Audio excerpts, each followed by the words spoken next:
अध्यात्म उपनिषद प्रस्तुतकर्ता स्वयं प्रकाश शर्मा।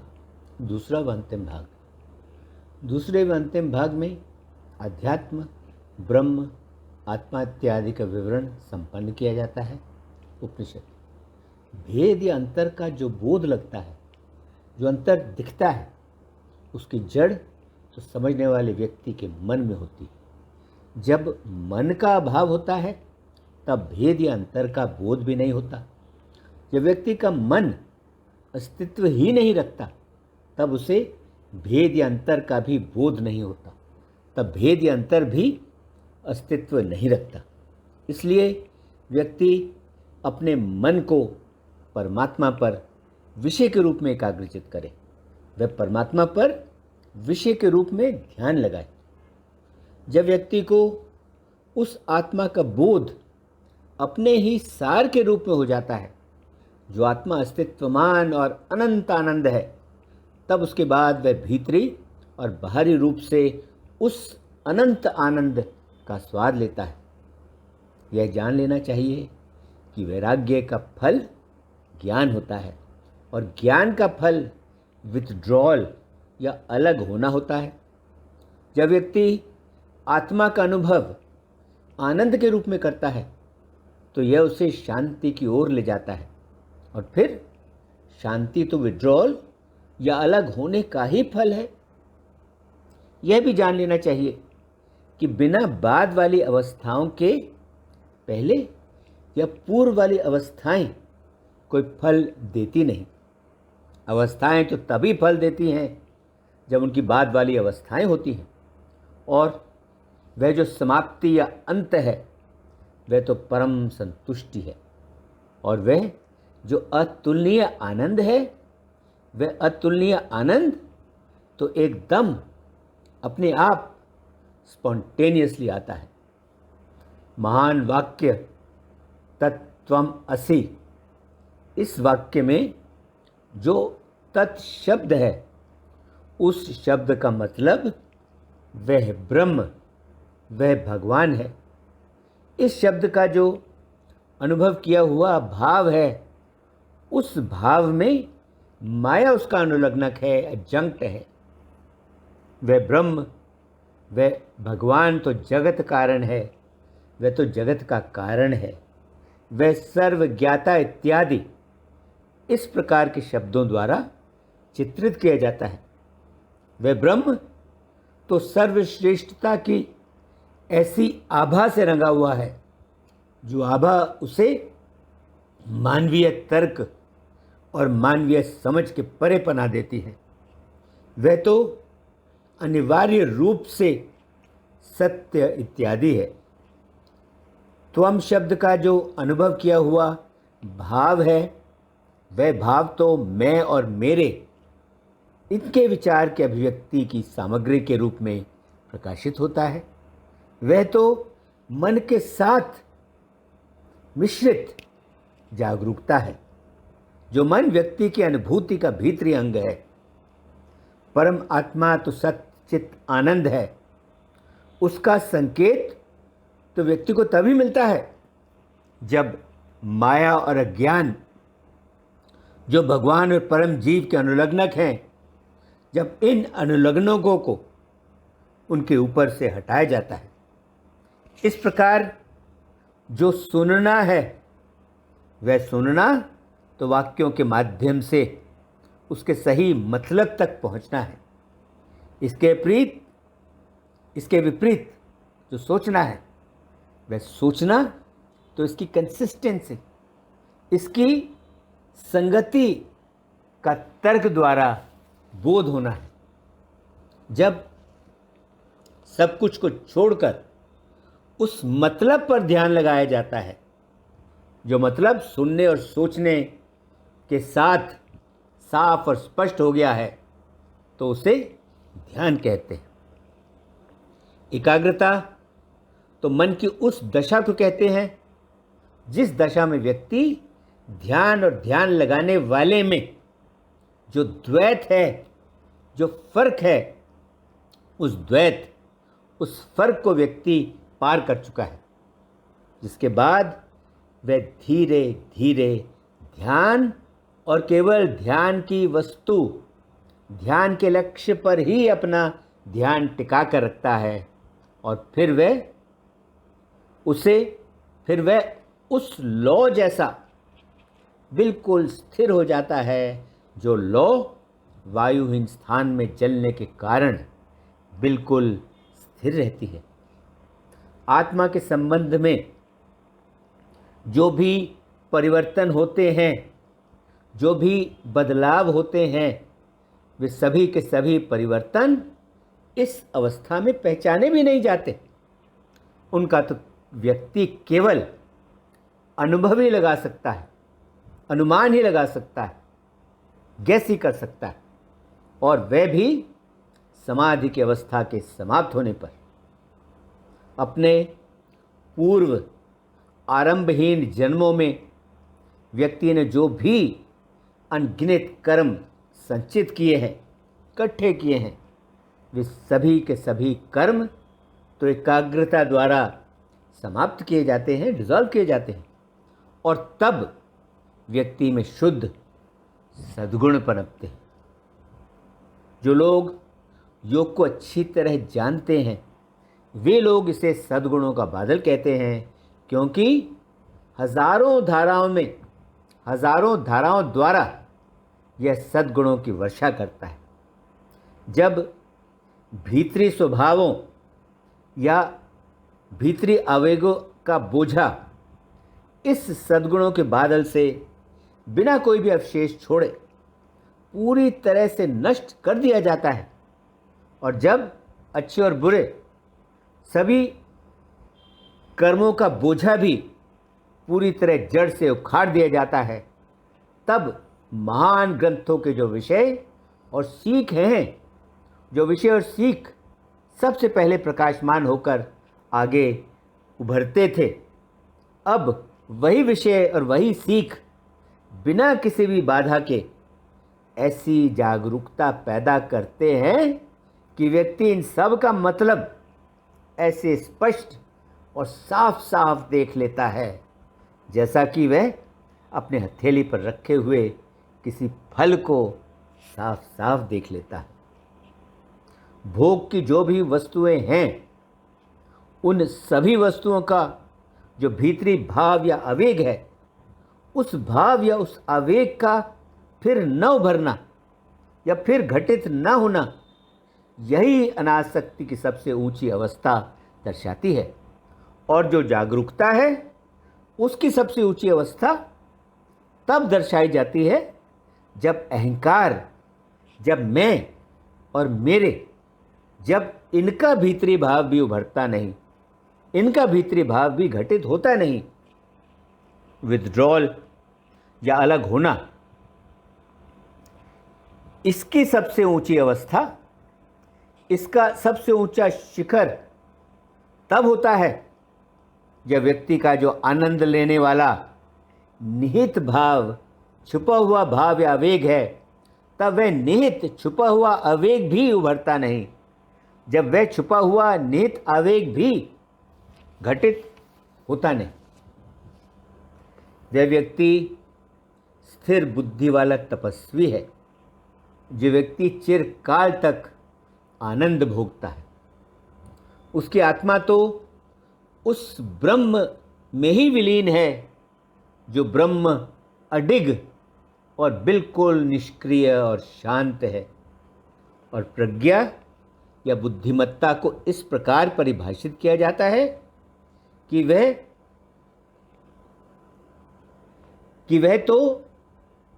न डगमगाने वाली आध्यात्मिक अवस्था है, जो अवस्था ब्रह्म और आत्मा की एकता की बनी है, जिसमें आत्मा और ब्रह्म को उनकी सभी अनुलग्नों के मैल से पूरी तरह साफ कर दिया गया। जो उनके ऊपर अनुलग्नक हैं, वे सभी पूरी तरह से हटा दिए गए। जिस किसी के पास भी यह बुद्धिमत्ता, यह ज्ञान बिना विराम के और निरंतर है, वह तो अपने जीवन काल में ही मुक्त है। जिसमें शरीर और इंद्रियों के संबंध में अहंकार कि ये मेरे हैं, जिसमें इसका दंभ नहीं है, ना ही उसे इनके अलावा अन्य और किसी भी वस्तुओं का दंभ है, जो सब कुछ के प्रति इन दोनों दंभों से मुक्त है, वह व्यक्ति तो अपने जीवन काल में ही मुक्त है। जो अपनी बुद्धिमत्ता में, अपनी समझ में, विषय और ब्रह्म में कोई भी अंतर देखता नहीं, जो ना तो सृष्टिकर्ता का उल्लेख करता है और ना ही वह सृष्टि का उल्लेख करता है, वह तो अपने जीवन काल में ही मुक्त है।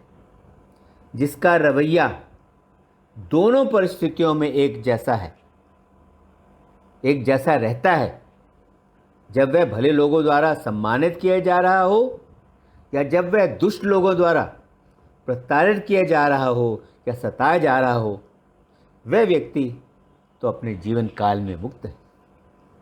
जिस व्यक्ति ने ब्रह्म के सत्य को जान लिया है, ऐसा व्यक्ति मरने के बाद पहले की तरह फिर शरीर बदलता नहीं रहता। यदि वह ऐसा करता रहता है, यदि वह एक शरीर से दूसरे शरीर में जाता रहता है, तब तो उसने ब्रह्म के सत्य को जाना ही नहीं है, और वह तो केवल एक एक्सट्रोवर्ट है, वह तो केवल एक बहुमुखी है। जब तक खुशी इत्यादि का अनुभव रहता है, तब तक ही माना जाता है कि प्रारब्ध के पूर्व क्रियाशील कर्म भी रहते हैं। कारणीय कर्म हमेशा प्रभावों से पूर्व, प्रभावों से पहले होते हैं। ऐसा कभी नहीं होता कि प्रभावों से पूर्व करणीय कर्म ना हो। इस अनुभव के परिणाम स्वरूप कि मैं ब्रह्म हूँ, व्यक्ति के जो भी बीते हुए युगों के संचित कर्म हैं, वे सभी के सभी संचित कर्म इस प्रकार घुलकर समाप्त हो जाते हैं, जिस प्रकार स्वप्न में किए गए कर्म जागने पर घुलकर लुप्त हो जाते हैं।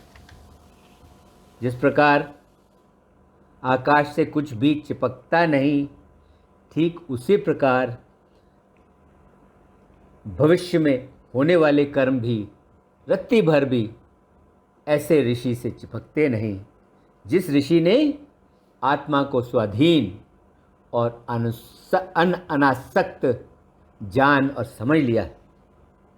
जिस प्रकार आकाश मदिरा से भरे हुए घड़े को छूकर भी उस घड़े में रखी मदिरा की गंध से अप्रभावित रहता है, ठीक उसी प्रकार आत्मा भी अपने अनुलग्नकों के गुणों से अप्रभावित रहती है। जो कर्म ज्ञान के पता होने से पहले किए गए हैं, जो कर्म ज्ञान के उदय, वे सभी कर्म ज्ञान के उदय होने पर भी समाप्त नहीं होते। उन्हें तो अपना उचित प्रभाव करना ही है। जिस प्रकार निशाने पर लगने के लिए छोड़ा हुआ तीर, छोड़ा हुआ बाण निशाने पर जाकर लगेगा ही, वह बीच में रुकता नहीं, वह बीच में रुक सकता नहीं। और जो बाण यह सोचकर चला गया है कि वह जाकर एक शेर को लगेगा, यह पता लगने के बाद कि लक्ष्य तो वास्तव में शेर नहीं है बल्कि गाय है, यानी लक्ष्य तो बदल गया है, फिर भी वह बाण तो रुकता नहीं है, वह बाण रुक नहीं सकता, वह अपना रास्ता बदल नहीं सकता, वह अपना रास्ता बदलता नहीं, और पूरी शक्ति से वह तो अब उस गाय को जाकर लगेगा। मैं बढ़ती उम्र वाला नहीं हूँ, मैं तो अमर हूँ। जो व्यक्ति अपनी आत्मा को ऐसा जानता है और जो उस ज्ञान के अनुसार अपना जीवन व्यतीत करता है, ऐसा व्यक्ति पूर्व क्रियाशील कर्म, ऑपरेटिव पास्ट एक्शंस कैसे निर्मित कर सकता है। पूर्व क्रियाशील कर्म तो तभी वास्तविक होते हैं जब व्यक्ति अपनी आत्मा को गलती से, गलत फहमी से शरीर मान लेता है। शरीर को आत्मा मानना, शरीर को आत्मा समझना तो अनुचित है। इसलिए पूर्व क्रियाशील कर्म की जो भी धारणा है, उस धारणा को ही नकार दो, उस धारणा को ही ठुकरा दो। जो क्रियाशील कर्म हैं वे वास्तव में शरीर के कारण ही एक भ्रम है, जो सुपर इम्पोज्ड है, जो ऊपर रखा हुआ है। वह वास्तविक कैसे हो सकता है? जो अवास्तविक है उसका जन्म कैसे हो सकता है? जो अजन्मा है वह नष्ट कैसे हो सकता है? जो अवास्तविक है वह पूर्व क्रियाशील कर्मों का मालिक कैसे हो सकता है? जो लोग मंद बुद्धि वाले हैं वे लोग संशय करते हुए पूछते हैं कि यदि श्रुति और ज्ञान द्वारा सारे प्रभाव पूरी तरह से नष्ट किए जाते हैं तब यह शरीर कैसे बना रह सकता है? वे बाहरी आंख द्वारा पूर्व क्रियाशील कर्मों का प्रतिपादन करते हैं और वे साथ साथ बुद्धिमान लोगों को यह सुझाव भी देते हैं कि शरीर इत्यादि ही वास्तविक है, शरीर इत्यादि ही सत्य है। ऐसे लोगों को इस प्रकार उत्तर दिया जाता है, वह ब्रह्म, वह भगवान तो अनेकों जीवों और अनेकों वस्तुओं से भरा हुआ एक पूर्ण समूह है, जो बिना आदि के है, जो बिना अंत के है, जो बिना माप के है, जो बिना बदलाव के है, जो सघन जीव और चेतना है, जो सघन अनंत आनंद है, जो कभी भी कम होता नहीं, जिसका स्वाद केवल और केवल विषय है, जो सब प्रकार से परिपूर्ण है, जो अंतहीन है। इसी ब्रह्म, इसी भगवान में सब कुछ को देखो। इसे ना तो पकड़ना है, ना ही इससे घृणा करनी है, ना ही इसे पकड़ कर रखना है, ना ही इसे सहारा देना है। जड़ शक्तियों से परे, कर्मों से परे, सूक्ष्म, निश्चित, निष्कलंक, जिसका सार सोच के परे है, जिसका सार मन के परे है और जिसका सार शब्दों के परे है। अस्तित्वमान एक परिपूर्णता, स्वतः प्रमाणित, शुद्ध, जागृत तथा अतुलनीय एक और केवल एक ही है, वह अद्वैत ब्रह्म। केवल एक ही है, वह द्वैत भगवान। यहाँ कोई भी किसी भी प्रकार की बहुलता नहीं है। हाँ, यहाँ कोई भी किसी भी प्रकार की बहुलता नहीं है। यह विज्ञान सबसे पहले अंतर आत्मस को सिखाया गया था। उसने ब्रह्मा को सिखाया, जिसने घोर अंगिरस को सिखाया। घोर अंगिरस ने इसे रैकव को दिया और रैकव ने इसे राम को दिया और राम ने इसे सभी प्राणियों को सिखाया। निर्वाण के संबंध में यही हिदायत है, यही वेदों की हिदायत है। हाँ, यही वेदों की हिदायत है, यही गुप्त शिक्षण है। हाँ, यही गुप्त शिक्षण है। इसके साथ ही अध्यात्म उपनिषद संपन्न हुआ। ओम शांति शांति शांति। ओम।